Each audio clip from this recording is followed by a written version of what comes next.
UP में शिक्षा मित्रों का मानदेय बढ़ेगा और बुजुर्गों, दिव्यांगों और विधवाओं की पेंशन में भी होगा इजाफा। बजट के जरिए वोट बैंक साधेगी सरकार।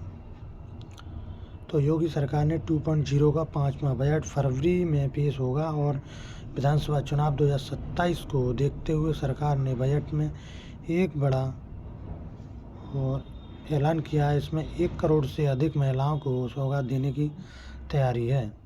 इस तैयारी में महिलाओं को पेंशन, विधवा पेंशन, आशा कार्यकर्ता और शिक्षा मित्रों के मानदेय में बढ़ोतरी करने जा रही है। जो एक्सपर्ट का मानना है कि ये विधानसभा चुनाव से पहले वोट बैंक साधने की तैयारी है और ये ऐसा वोट बैंक है जो कि न केवल बढ़कर मतदान करता है बल्कि गांव-गांव और गली-गली में माहौल भी बनाता है।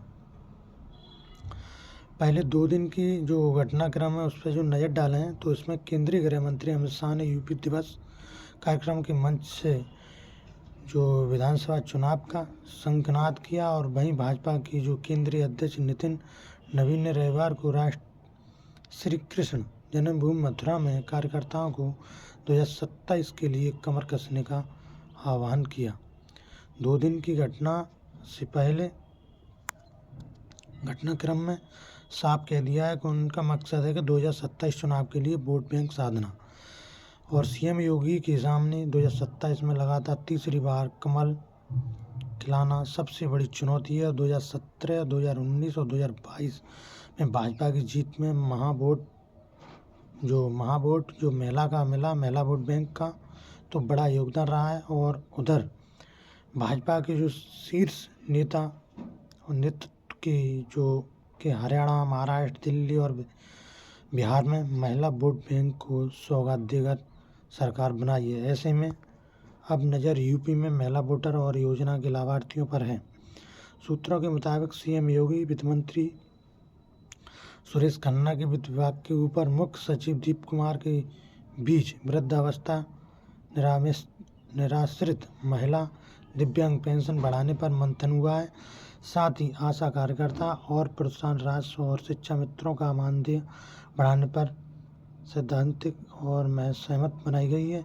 इसके बाद वित्त विभाग में राशि बढ़ाने को लेकर बजट की तैयारी में लग गई है सरकार, जो कि 1.47 लाख शिक्षार्थियों को मानदेय बढ़ेगा। जो सरकार करीबन 9 साल बाद शिक्षा मित्रों का जो मानदेय बढ़ाने पर मंथन कर रही है और 1.47 लाख शिक्षा मित्रों और 28,000 से अधिक अनुदेशकों का मानदेय बढ़ाने पर सैद्धांतिक सहमत बनाई गई है। अब बजट के लिहाज से राशि का विचार चल रहा है।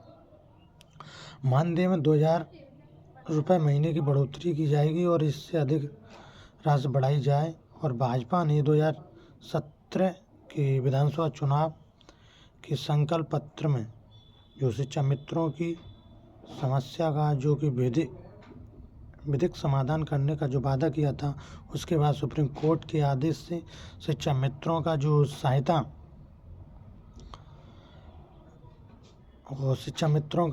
अध्यापक पद से समायोजन रद्द कर दिया गया था और उस दौरान सरकार ने शिक्षा मित्रों का जो मानदेय 3500 रुपये से बढ़ाकर 10,000 रुपये महीने किया था। लेकिन इसके बाद मानदेय में एक भी रुपया की वृद्धि नहीं की गई, जबकि सत्ता पक्ष और विपक्ष दोनों के जो विधायक शिक्षा मित्रों का मानदेय बढ़ाने की मांग उठाते रहे हैं और पिछले दिनों में वैसे शिक्षा मंत्री संदीप सिंह ने भी शिक्षक संघ के कार्यक्रम में शिक्षा मित्रों का मानदेय बढ़ाने के संकेत दिए थे, जो कि 1,47,000 शिक्षा मित्र हैं और इसमें अभी मानदेय उनको 10,000 रुपये मिल रहा है बढ़ के।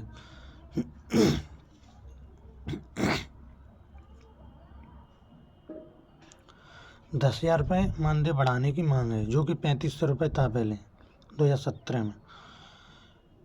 तो 67.50 लाख बुजुर्गों की पेंशन बढ़ेगी, जो कि प्रदेश सरकार की ओर से वृद्धावस्था पेंशन जो कि 60 साल से अधिक आयु के जो बुजुर्ग व्यक्ति हैं उनको हर महीने 1,000 रुपये पेंशन दी जाती है, जिसकी ग्रामीण इलाकों में पारिवारिक वार्षिक आय 40,080 और शहरी इलाकों में 56,460 रुपये की अधिक नहीं होनी चाहिए, जो कि वार्षिक आय 40,080 ग्रामीण में और शहरी क्षेत्र में 56,460 से अधिक नहीं होनी चाहिए। ये भी प्रस्ताव रखा गया है।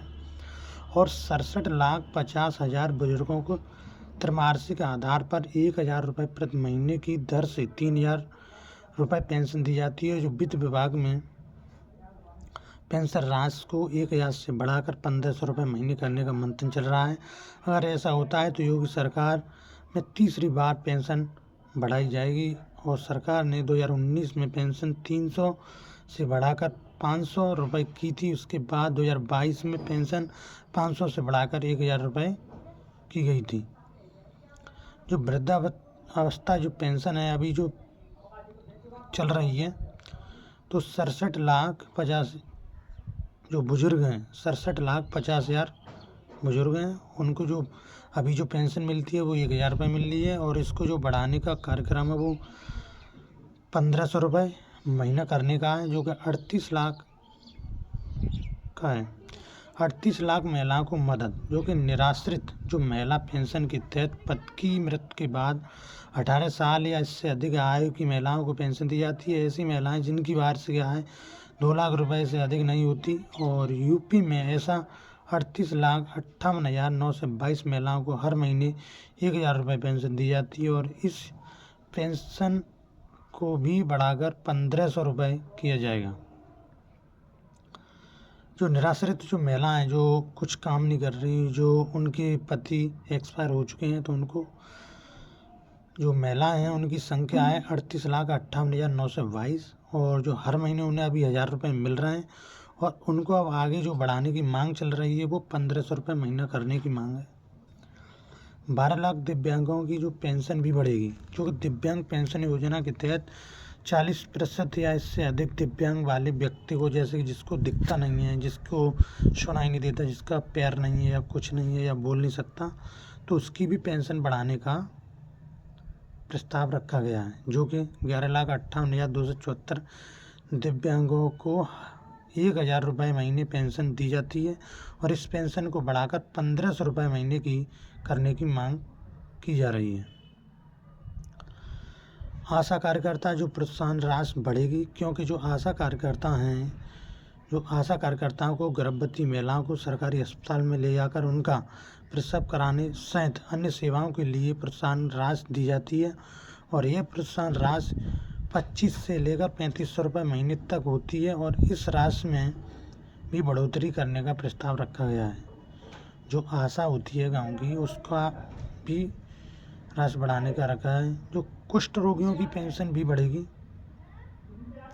पहले उन्हें जो आशा थी उनको 2,500 रुपये मिलते थे, अब उनको 3,500 रुपये मिलने की मांग चल रही है। और जो कुष्ठ रोगी हैं उनकी भी पेंशन बढ़ेगी। जो प्रदेश में 13,395 कुष्ठ रोगियों को भी हर महीने 3,000 रुपये दिए जाते हैं। और इस पेंशन को भी बढ़ाकर 3,500 से लेकर 4,000 रुपये तक की तैयारी चल रही है। जो कुष्ठ रोगी होते हैं उनको 1 करोड़ महिलाओं को साधने की कोशिश। वृद्धावस्था पेंशन 67.50 लाख में से करीबन 40 लाख महिलाएं। वहीं निराश्रित महिला पेंशन योजना भी 38.58 लाख महिलाएं और 12 लाख दिव्यांग पेंशन लाभार्थियों से 5 लाख महिलाएं हैं। और वहीं 1.60 लाख से अधिक आशा कार्यकर्ता हैं। वरिष्ठ पत्रकार और राजनीतिक विश्लेषक वीरेंद्र नाथ भट्ट कहते हैं कि प्रदेश में वृद्धावस्था, दिव्यांग और निराश्रित महिला पेंशन में सबसे बड़ी संख्या महिलाओं की है। और सरकार महंगाई के हिसाब से पेंशन बढ़ाती है और इसमें राजनीतिक कारण भी होते हैं। सरकार और भाजपा ने चुनावी तैयारी शुरू कर दी है। और ऐसे में आगामी बजट में हर वर्ग के लिए लोक लुभावन घोषणाएं होने जा रही हैं। और इसमें सरकार वृद्धावस्था, दिव्यांग, निराश्रित महिलाएं पेंशन